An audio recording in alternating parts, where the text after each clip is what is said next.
Closeout meeting. You're going to ask that there be a closeout meeting every day. Art mentioned that. Okay? You're going to want to clarify those things. You want to take accurate notes. You want to ask if there are any deficiencies, minor or major observations. Okay? And any possible observations. Sometimes they, I'm looking at this, but I want some more data, I don't know.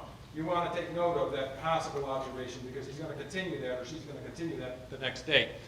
Ask if there are, if the inspector's getting everything that they need, and what time to expect them the next day. Okay? Sometimes they don't show up at 8 o'clock, might be 9 o'clock, whatever. That's fine. That's when you can expect them. Nobody leaves except the inspector at this point. That's what the do not leave there is. Okay? The daily action post closeout. So, Dwight Eisenhower. Our real problem then is not our strength today. It is rather the vital necessity of action today to ensure our strength tomorrow.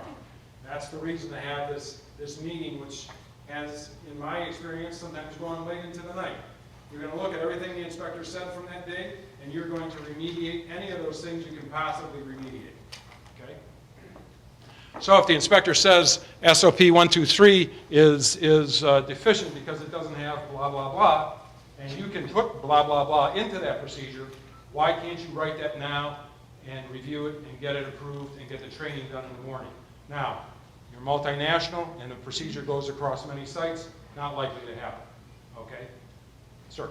On that last comment, I was at an FDA inspection, a couple years ago, but the inspector was very clear he did not want us to mitigate anything that he found during the course of his inspection. Sure, because then he can't write it up. Well, he said even if we mitigated, he was still going to write it up. Yeah, but he also has to write up that you mitigated. Right, but he wanted to make sure that we had done a thorough root cause investigation. Well, some things are so simple that, right. It's easy. Some things, you're right, are a little more difficult, okay? But, particularly when these possible things, you want to look at those. But if it's something that you can do, do it. If it's a request that that he asked for and you don't know how to fulfill that request, sometimes there are electronic, no matter how often I try to put a report together in my 40 years of standard reports, the investigator asks for something that's not standard, okay? And sometimes you got to get IT people over there, software people over there, okay, this is what he wants. How in the world do we get this together? Because I am not an expert in the system, right? So you want to do that then because you want to get that request fulfilled in a reasonable time period, okay? So all I'm saying is that now you want to look at everything that was said, and you want to remediate whatever you can remediate, okay, within the context of your CAPA system or root cause system or whatever it is, okay?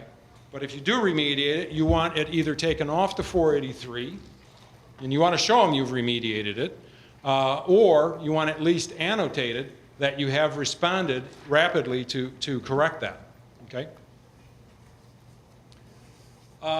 The actual closing meeting. So at the end of the 5 days, 7 days, 2 weeks, I've seen some go for months. Those weren't pleasant.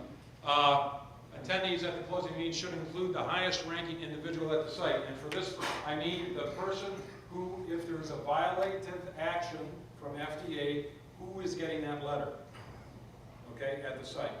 It's usually the site head or the site manager or something like that, okay? Certainly the quality compliance manager should be in there. The response team, department heads. These all should be decided, but it's usually by invitation only, okay?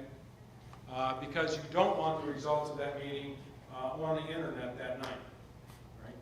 So it's not common knowledge yet, and it'll be quite a while before we'll be. You want people to sign in who was at that meeting.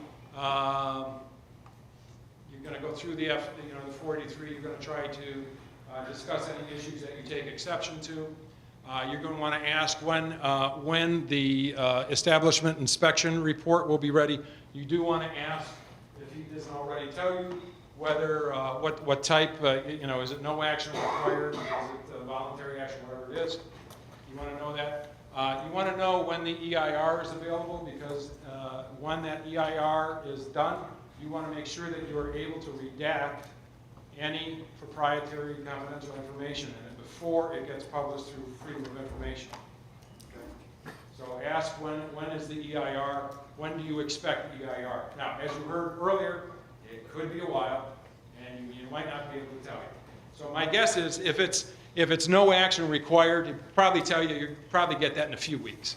If it's one of the other ones, I don't think you're going to get an answer on it. Okay? Any questions?